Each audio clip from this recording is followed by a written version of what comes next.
ঘোষিত হোক আমার আপনার নবী মামিনাল লাল মরুর দুলাল মক্কা সরকার মদিনার তাজদার দয়ার অবতার রহমতের ভান্ডার পাপীদের উদ্ধারকারী কাল কিয়ামতের ময়দানে পতাকাধারী দ্বি জগতের সম্মান সৃষ্টির প্রতি দয়াবান জনাবে আহমদে মুজতবা পাক নাম প্যারা নাম মোহাম্মদ মুস্তাফা আর ওয়াকুনা ফিদা সাল্লাল্লাহু তাআলা আলাইহি ওয়াসাল্লামের দরবারে সকলে পড়ি আল্লাহুম্মা আমিন। কিছু শোনার ও শোনাবার পূর্বে যে সমস্ত অতিথি মেহমান এবং মাদ্রাসা দারুল উলুম নাসিরউদ্দিন আউলিয়ার ভালোবাসেন এবং মহব্বত করেন যারা মাদ্রাসায় উপস্থিত হয়েছেন, আপনাদের অনুরোধ করব আপনাদের জন্য যে স্থান নির্ধারিত করা হয়েছে, যে আসন নির্ধারিত করা হয়েছে সেখানে চলে আসুন। ইনশাআল্লাহুল আজিজ আমাদের এই প্রোগ্রাম, সংক্ষিপ্ত প্রোগ্রাম শুরু হয়ে গিয়েছে, আবার শেষও হয়ে যাবে কিছুক্ষণ পর। সুতরাং এদিক ওদিক ঘোরাফেরা না করে আপনারা এই মজলিসে উপস্থিত হয়ে যান। ওলামায়ে কেরামগণ দূর দূর থেকে আসছেন। সৈয়দিনা শফিনা মাওলানা মুহাম্মাদিন মাদানিল জুদি ওয়াল কারাম ওয়া আলা আলিহি ওয়া আসহাবিহি ওয়া বারিক ওয়া সাল্লিম সাল্লাল্লাহু তাআলা আলাইহি ওয়া সাল্লাম। ব্রাদানে বিল্লাত ইসলামিয়া, আজ আমরা যদি আমাদের পরিবার, আমাদের সোসাইটি, আমাদের বাড়ির মহলকে একবার ভালো করে দেখি, তাহলে আমরা আমাদের নিজেদের বাড়িতে আমরা দেখতে পাবো যে আমাদের বাড়ির মধ্যে আমাদের ভাইয়ে ভাইয়ে মিল নাই, আমাদের বাড়ির মধ্যে আমাদের বউ আর শাশুড়ির মধ্যে মিল নাই, আমাদের বাড়ির মধ্যে আপনার ছেলে এবং বাপের মধ্যে সুসম্পর্ক নাই, আমাদের বাড়ির মধ্যে ছেলে এবং মায়ের মধ্যে সুসম্পর্ক নাই। শুধু আমাদের নিজের বাড়ি নয়, বরং যদি আমরা আমাদের আপনার পরিবারে সোসাইটির মধ্যে দেখি, তাহলে একে অপরের মধ্যে যেমন মহব্বত থাকা দরকার, একে অপরের মধ্যে যেমন ভালোবাসা থাকা দরকার, তেমন ভালোবাসা আমাদের মধ্যে নাই। আজ যদি আমরা আমাদের পাড়া গ্রাম অঞ্চলে একবার দৃষ্টিপাত করি, তাহলে বুঝতে পারবো যে আমরা একে অপরের দুশমন হয়ে গিয়েছি, আমরা একে অপরের আপনার বিদ্বেষকারী হয়ে গিয়েছি, আমরা একে অপরের বিরুদ্ধে একে অপরের বিরোধিতাকারী হয়ে গিয়েছি। আমরা একে অপরকে সাহায্য দূরের কথা, একে অপরের কেমন করে মেরে খেতে হয় সেটা আমরা জানি। একে অপরকে সঠিক পথ দেখানো দূরের কথা, কেমন করে তাদেরকে আপনার জুয়ার আড্ডায় নিয়ে যেতে হয় সেটা আমরা জানি, কেমন করে মদের আড্ডায় নিয়ে যেতে হয় সেটা আমরা জানি। ব্রাদারে বিল্লাত ইসলামিয়া, আজ আমাদের সমাজ এমন নিম্নের দিকে চলে গিয়েছে, এমন নিম্ন স্তরে পৌঁছে গিয়েছে, যেখানে আপনার মানব জাতি, আপনার শ্রেষ্ঠ জাতি, সেখানে মানব জাতি সব থেকে আপনার দুনিয়ার সামনে নিকৃষ্ট জাতি হিসেবে প্রমাণ দিচ্ছে। ব্রাদারে বিল্লাত ইসলামিয়া, এর কারণ কি? এর কারণ আর অন্য কিছু নাই, এর কারণ আর দ্বিতীয় খুঁজে পাওয়া যাবে না। এর একটাই মাত্র কারণ যে আমরা শিক্ষা থেকে দূরে রয়েছি, আমরা ইসলামিক শিক্ষা থেকে দূরে রয়েছি। আজ আমরা এই তালিমুন নিসা কনফারেন্স এবং মহিলা মাদ্রাসার পরিচিতি সবাই উপস্থিত হয়েছি। ব্রাদারে বিল্লাত ইসলামিয়া, আপনারা নিজের চোখে এই উপরের হ্যান্ডেলে দেখতে পাচ্ছেন, ওখানে লেখা রয়েছে একটি শিক্ষিত মা একটি আদর্শ জাতির জন্ম দেয়। একটি শিক্ষিত মা একটি আদর্শ জাতির জন্ম দেয়। এর মানে কি? ব্রাদারে মিল্লাত ইসলামিয়া, এখানে বাপের শব্দ বাপের লেখা হয়নি। একটি বাপ একটি আদর্শ জাতির জন্ম দেয় এমনটি লেখা হয়নি। কারণ কি? কারণ আপনার পিতা মাতা নিয়ে একটা সংসার, স্বামী স্ত্রী নিয়ে একটা সংসার, স্বামী স্ত্রীর বদৌলতে আপনার ছেলেরা দুনিয়ার মুখ দেখে। কিন্তু ব্রাদারে মিল্লাত ইসলামিয়া, স্বামী আপনার দুনিয়াতে চলার জন্য, আপনার দুনিয়ার পথযাত্রাকে সুগম করার জন্য, দুনিয়ার আপনার পথকে আসান করার জন্য, রুজি রুটি চালাবার জন্য পিতারা বাড়িতে থাকেন না। রুজি রুটি চালাবার জন্য পিতারা আপনার চার দিওয়ারির মধ্যে আটকে থাকেন না। কখনো রুজির তালাশে আপনার বিদেশে যেতে হয়, কখনো ভিন্ন রাজ্যে যেতে হয়, বাড়ির বাইরে থাকতে হয়। সেই জন্য পিতা এবং যারা স্বামীরা নিজের ছেলের প্রতি বেশি টাইম দিতে পারে না, নিজের ছেলেকে বেশি গুরুত্ব দিতে পারে না, নিজের ছেলেকে আপনার বেশি আদর্শবান বানাতে পারে না। বানাবে কারা? সেটা হচ্ছে মা। বানাবে কারা? সেটা হচ্ছে জন্মদানী মা। আপনার জননী মা, যে মা তাকে জন্ম দিয়েছে, সে তাকে শেখাবে আদব কায়দা, যে তাকে শেখাবে সমাজে চলার আপনার সঠিক পদ্ধতি, সে তাকে শেখাবে কেমন করে উঠতে হয়, কেমন করে বসতে হয়, কেমন করে কথাবার্তা বলতে হয়, সেই মাই তাকে শেখাবে। ব্রাদানি মিল্লাতে ইসলামিয়া, আজ যদি আমাদের মায়েরা অশিক্ষিত হয়, আজ যদি আমাদের মায়েরা আপনার শিক্ষা থেকে দূরে সরে যায়, আজ যদি আমার মায়েরা কোরআন থেকে দূরে সরে যায়, যদি আমার মায়েরা হাদিস থেকে দূরে সরে যায়, তাহলে ছেলেকে সঠিক শিক্ষা দিতে পারবে না, ছেলেকে কোরআনের শিক্ষা দিতে পারবে না, নবীর আদর্শ দিতে পারবে না, গাউসে পাকের মহব্বত দিতে পারবে না, গরিব নওয়াজের তালিম দিতে পারবে না। তাহলে উদ্দেশ্য, তাহলে আমাদের প্রয়োজন কি? আমাদের প্রয়োজন আদর্শ মা তৈরি করা, আমাদের প্রয়োজন একজন আদর্শবান মা তৈরি করা, আমাদের প্রয়োজন গাউসে আজমের মতন মা তৈরি করা, আমাদের প্রয়োজন খাজা গরিব নওয়াজের মায়ের মতন মা তৈরি করা, আমাদের প্রয়োজন ফাতেমা জাহরা রাদিয়াল্লাহু তাআলা আনহার পথ মত অনুসরণকারী একজন মায়ের প্রয়োজন। তার জন্য কিসের দরকার? তার জন্য আপনার টিভিতে সিরিয়াল দেখলে হবে না, তার দেখলে মোবাইলের রিল দেখলে হবে না, তার জন্য আপনার স্কুল কলেজ পাঠশালা পড়া তো জরুরি। তার জন্য সব থেকে বেশি জরুরি হচ্ছে মহিলা মাদ্রাসা। মহিলা আপনার মাদ্রাসা, যেখানে একজন মেয়ে যদি ভর্তি হয়, সে যখন মা হবে, একজন আদর্শবান মা হবে। সেখানে যখন মহিলা মাদ্রাসায় আসবে, কোরআন হাদিসের শিক্ষা নেবে, কোরআন হাদিসের শিক্ষা নিয়ে যখন বাড়িতে যাবে, সেই মেয়ে যখন মা হবে, তখন আর মা হবে না, বরং গাউসে আজমের মায়ের মতন মা হবে, গরিব নওয়াজের মায়ের মতন মা হবে, ফাতেমা জাহরা রাদিয়াল্লাহু তাআলা আনহার পথ মত অনুসরণকারী মা হবে। আর যদি আমরা আদর্শবান মা তৈরি করতে পারি, তাহলে ইনশাআল্লাহুল আযীজ আমাদের সমাজে গাউসে আজম জন্ম না নিলেও গাউসে আজমের গোলাম অবশ্যই জন্ম নেবে। বলুন সুবহানাল্লাহ। তাই কিনা? তাহলে মূল কথা দাঁড়াচ্ছে, আমাদের পুরুষদের থেকে মেয়েদের শিক্ষার গুরুত্ব বেশি দিতে হবে। কারণ মায়েদের কাছ থেকে একটা ছেলে, মায়ের কোল হচ্ছে সর্বপ্রথম শিক্ষা স্থান। মায়ের কাছ থেকেই আপনার ইসলামিক শিক্ষা শিখবে, মায়ের কাছ থেকেই সামাজিক শিক্ষা শিখবে। সুতরাং একটি মা একটি আদর্শ জাতির জন্ম দেয়। আজ আমাদের মায়েরা কোরআন ও হাদিস থেকে দূরে, গাউসে আজমের শিক্ষা থেকে দূরে, খাজা গরিব নওয়াজের শিক্ষা থেকে দূরে। সেই জন্যই আমাদের ছেলেরা আজকের চোর চাট্টা হচ্ছে, গাঁজাখোর হচ্ছে, আমাদের ছেলেরা মদখোর হচ্ছে। এর কারণ ছেলেদের দোষ নয়, এটা আমাদের পিতা মাতার দোষ যে আমরা আমাদের ছেলেদেরকে সঠিক শিক্ষা দিতে পারিনি। সেই ঘাটতিটাকে পূরণ করার জন্য, সেই আপনার গ্যাপটাকে পূরণ করার জন্য আলহামদুলিল্লাহ এমন পীর আর দেখা যায় না।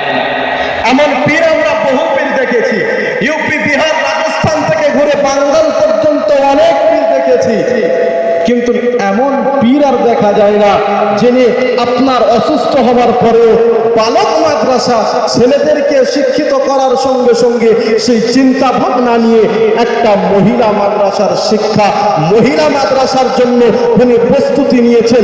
আলহামদুলিল্লাহ, ওনার প্রচেষ্টায় আল্লাহর রহমতে নবী পাকের কদমের ওসিলায় মাদ্রাসার কাজ সম্পূর্ণ হয়ে গিয়েছে। কিছু কাজ বাকি রয়েছে, ইনশাআল্লাহুল আজিজ আগামী কুরবানির পর অথবা মুহররমের পর থেকে আমাদের এখানে আবাসিক এবং অনাবাসিক, অর্থাৎ মেয়েরা এখানে থেকে এবং এখান থেকে পড়ে নিজের বাড়িতে চলে যাওয়ার সমস্ত রকমের সুবিধা নিয়ে আমাদের শুরু হতে চলেছে মাদ্রাসা উম্মুল খায়র ফাতেমা লিল বানাত, অর্থাৎ মহিলা মাদ্রাসা। এই মাদ্রাসা এই ঘাট থেকে পূরণ করার দায়িত্ব কি শুধুমাত্র পীরে তরিকত রাহবারে রাহে শরীয়ত হযরত শাহ সুফি আব্দুল হাকাম আল কাদি সাহেবের? ওনার উপরে কি আল্লাহ একাই দায়িত্ব দিয়েছেন যে উনি এই সমস্ত দায়িত্ব পূরণ করবেন? ছেলেদের মাদ্রাসা উনি করবেন, মেয়েদের মাদ্রাসা উনি করবেন, আর আমরা শুধুমাত্র মাদ্রাসা মাদ্রাসায় আসবো যাব, আবার মাদ্রাসা আসবো না, বিভিন্ন জায়গা থেকে মাদ্রাসাকে কটূক্তি করবো, বেরাদানে মিল্লাত ইসলামিয়া না। বরং যতটুকু দায়িত্ব ওনার, ততটুকু দায়িত্ব আমাদের। হয়তো ওনার মতন আমরা সেই কাজ করতে পারি না, কিন্তু উনি যে কাজ করছেন, যে পথে চলছেন, সেই পথে ওনাকে আমরা সহযোগিতা করে আরো ওনাকে আগে বাড়াবার চেষ্টা করব। এটা হচ্ছে আমাদের ইমানি দায়িত্ব, এটা হচ্ছে আমাদের ইমানি দায়িত্ব। আর আমরা আশেপাশে আপনার আশিনা, আপনার রামলোখা, গবেড়িয়া, বেলে, বিশ্বনাথপুর এবং সোনার নেইয়া ইত্যাদি আশেপাশে এলাকার মানুষেরা, এটা আমাদের খুব ভাগ্যবান আমরা যে আল্লাহ তাআলা আমাদের এখানে হুজুর শাহ সাহেব কেবলার মতন একজন আল্লাহওয়ালা মানুষের দ্বারাই ছেলেদের মাদ্রাসায় করিয়ে দিয়েছেন, মেয়েদের মাদ্রাসায় করিয়ে দিয়েছেন। আলহামদুলিল্লাহ, আমাদের ছেলেরা আপনার খুব সহজে যেমন মৌলানা মুফতি হতে পারবে, আমাদের মেয়েরাও এই মাদ্রাসায় পড়ে খুব সহজে মৌলানা মুফতির পড়াশোনা সম্পূর্ণ করতে পারবে। বেরাদার, এটা আমাদের জন্য খুব ভাগ্যের বিষয় এবং আলহামদুলিল্লাহ, শতকোটি আলহামদুলিল্লাহ যে আল্লাহ আমাদেরকে এমন একটা সুবর্ণ সুযোগ দিয়েছেন। কিন্তু মাদ্রাসার সুখে দুঃখে, সুবিধা অসুবিধাতে আমাদের দূরে সরলে হবে না। যার যতটুকু প্রয়োজন তাকে ততটুকু সাহায্য করতে হবে। দয়াল নবী সাল্লাল্লাহু তাআলা আলাইহি ওয়াসাল্লাম পবিত্র হাদিসে পাকের মধ্যে বলেছেন, খায়রুকুম মান তাআল্লামাল কুরআনা ওয়া আল্লামা, তোমাদের মধ্যে অতি উত্তম ব্যক্তি হয় ওই ব্যক্তি উত্তম যে নিজে কোরআন শেখে এবং অপরকে শেখায়। আজ আমরা আল্লাহ আল্লাহ করি, আজ আমরা নবী নবী করি, আজ আমরা পীর পীর করি, বেরাদানে মিল্লাত ইসলামিয়া। কিন্তু আল্লাহ আমাদের সঙ্গে কথা বলেছেন, কোরআনে পাক দিয়েছেন, আল্লাহ কি বলতে চেয়েছেন সেটা জানার প্রয়োজন বোধ করি না। বেরাদানে মিল্লাত ইসলামিয়া, সংক্ষিপ্ত আকারে আমাদের ওলামায়ে কেরামগণ দূর দূর থেকে আসছেন, ইনশাআল্লাহ একের পর এক আপনাদের সম্মুখে উপস্থিত হবেন, নিজের বক্তব্য রাখবেন। আমি প্রথমে আপনাদেরকে আমাদের এই প্রোগ্রামের যে মূল লক্ষ্য সেটা আপনাদের সম্মুখে উপস্থাপন করতে চাইছি, যে আমাদের সমাজের অন্ধকারকে দূর করার জন্য, আমাদের সমাজের খারাপ কাজকে দূর করার জন্য, আমাদের সমাজে যে সমস্ত খারাপ কাজ রয়েছে সেই সমস্ত খারাপ কাজকে দূর করে আশিকে নবী সৃষ্টি করার জন্য, আশিকে নবী বানাবার জন্য, আশিকে হস বানাবার জন্য, গরিব নওয়াজের মহব্বতকারী বানাবার জন্য আমাদের প্রয়োজন হচ্ছে মাদ্রাসার সঙ্গে নিজের সম্পর্ক জুড়ে নেওয়া, মাদ্রাসার সঙ্গে সম্পর্কিত হওয়া। যদি আমরা মাদ্রাসার সঙ্গে সম্পর্ক জুড়ে নিতে পারি, মাদ্রাসা থেকে শিক্ষা নিতে পারি, আমাদের ছেলে মেয়েদেরকে ভর্তি করে তাদেরকে শিক্ষায় শিক্ষিত করতে পারি, ইনশাআল্লাহুল আজিজ আমাদের জীবন হয়েছে যা হয়েছে তো হয়েছে, কিন্তু আমাদের ছেলে মেয়ের জীবন বরবাদ হবে না। এটা যদি আপনার ছেলে এবং মেয়েকে আপনি ভর্তি করান বা আমরা ভর্তি করাই, একদিক থেকে তো তাদের ফায়দা, কিন্তু তার থেকে বেশি ফায়দা হচ্ছে আমাদের। কারণ আপনি যদি একটা ছেলেকে সুসন্তান বানান, মৌলানা মুফতি বানান, একটা মেয়েকে আপনার মাদ্রাসার শিক্ষিতা বানান, মাদ্রাসায় পড়িয়ে তাদেরকে কোরআন হাদিসের শিক্ষা যদি তার মধ্যে থাকে, তাহলে আপনি যখন বৃদ্ধকালে পৌঁছাবেন, আপনি যখন বয়স্ক হয়ে যাবেন, আপনার অন্য জুয়াখোর, মদখোর, গাঁজাখোর ছেলেদের মতো তারা আপনাকে আপনার লাঞ্ছিত বঞ্চিত করবে না, তারা আপনাকে লাথি মেরে ঘর থেকে বের করে দেবে না, বরং তারা কোরআনের আদেশ অনুযায়ী, রাসূলের ফরমান অনুযায়ী তারা আপনার কদমকে নিজের চোখে মুখে লাগাবে বৃদ্ধ অবস্থায়, আপনার খেয়াল রাখবে, আপনার খাবার এবং পান করার খেয়াল রাখবে, আপনার ওষুধের খেয়াল রাখবে। বেরাদানে মিল্লাত ইসলামিয়া, যেটা সচরাচরে আমাদের পরিবেশে দেখা যায় না। তার কারণ আমরা আমাদের ছেলেদেরকে ইসলামিক শিক্ষায় শিক্ষিত করিনি, যার কারণে তারা অন্য রাস্তায় চলে গিয়ে তারা আপনার ভটকে গিয়েছে, পথভ্রষ্ট হয়ে গিয়েছে, বাপ মার সম্মান চেনে না, পিতা মাতার সম্মান চেনে না, পাড়া প্রতিবেশীর সম্মান চেনে না। তার কারণ হচ্ছে শিক্ষা থেকে দূরে থাকা। যদি শিক্ষিত করতে পারি তাহলে ইনশাআল্লাহ আমাদের বুড়ো বয়স তারা বৃদ্ধা হব, আমাদের বৃদ্ধা বয়সটা সেভ হবে, সেখানে আমরা লাঞ্ছিত বঞ্চিত না হয়ে সম্মানের সঙ্গে থেকে কবরে যাব। আর কবরে যাওয়ার পরে যখন সেই ছেলে আমাদের জন্য দোয়া করবে, আপনার জন্য দোয়া ইন্তেকাল করে যায়, ইদা মাতাল ইনসানু ইনকাতা আনহু আমালুহু, যখন কোনো মানুষ ইন্তেকাল করে, যখন কোনো মানুষ দুনিয়া থেকে কবরে চলে যায়, তার সমস্ত নামায় আমল বন্ধ হয়ে যায়। অর্থাৎ দুনিয়াতে থাকা অবস্থায় সুবহানাল্লাহ, আলহামদুলিল্লাহ, নামাজ, রোজা ইত্যাদি আমল করে আমাদের নেকির পাল্লাটা ভরতে পারবো। কিন্তু যখন মানুষ ইন্তেকাল করবে, যখন মানুষ মরে যাবে, যখন মানুষের প্রাণ পাখি উড়ে যাবে, কবরে চলে যাবে, তখন সে চাইলেও একটা নেকি অর্জন করতে পারবে না। কিন্তু দয়াল নবী বলেন ইল্লা মিন সালাস, কিন্তু তিনটি রাস্তা এমন আছে যে তিনটি রাস্তা অবলম্বন করলে কবরে শুয়ে শুয়ে সে আপনার দুনিয়া থেকে নেকি পেতে থাকবে। বলি সুবহানাল্লাহ। কে বলছেন? আমাদের নবী। নবীর কথা মিথ্যা হয় না। নবী বলছেন আও সাদাকাতিন জারিয়া, রাসূল পাক প্রথম নম্বর বললেন সাদকায়ে জারিয়া। অর্থাৎ দুনিয়াতে থাকাকালীন যদি আমরা দুনিয়ার মধ্যে কোনো এমন কাজ করে যাই, দুনিয়ার মধ্যে কোনো এমন সাদকা দান খায়রাত করে যায়, যে দান ও সাদকা খায়রাত আপনার অনেক দিন ধরে থাকবে, অনেক দিন ধরে আপনার দুনিয়ার মধ্যে থাকবে, যত দিন পর্যন্ত সেই দান ও সাদকা খায়রাত থাকবে, কবরে শুয়ে শুয়ে আমরা নেকি পেতে থাকবো। বলুন সুবহানাল্লাহ।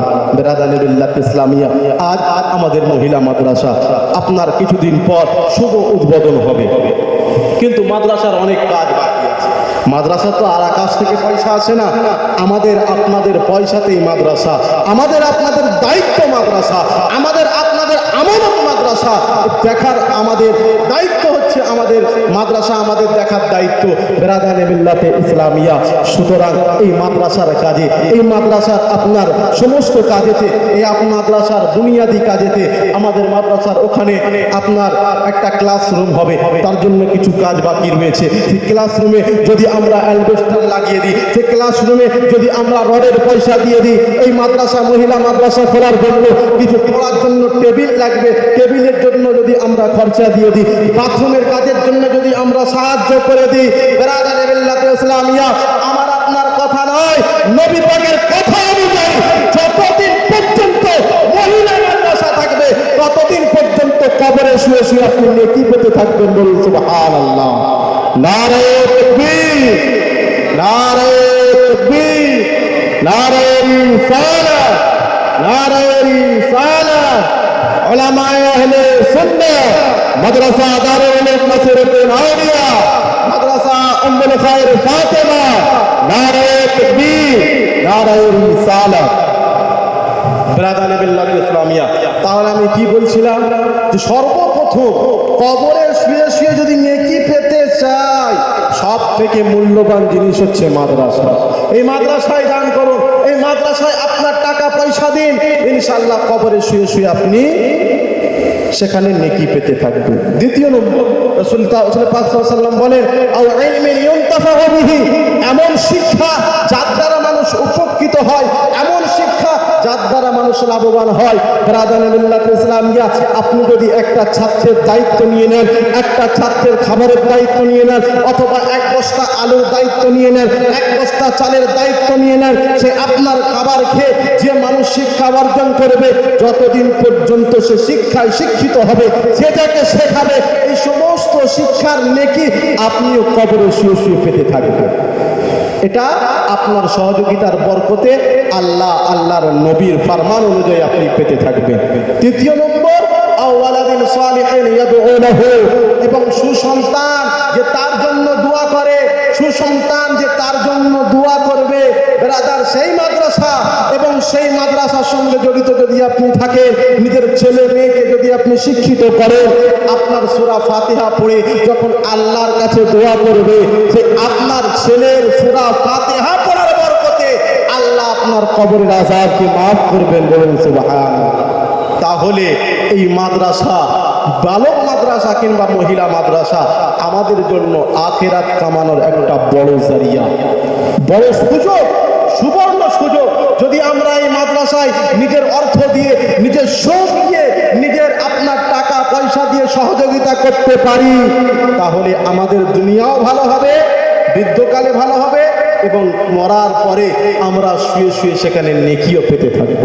সুতরাং আমাদের ওলামায়ে কেরামগণ উপস্থিত হয়ে গিয়েছেন, একের পর এক আসবেন, নিজের মূল্যবান আপনার মত রাখবেন। এরা এখনো পর্যন্ত যারা এদিক সেদিক ঘোরাফেরা করছেন, আপনারা চলে আসুন।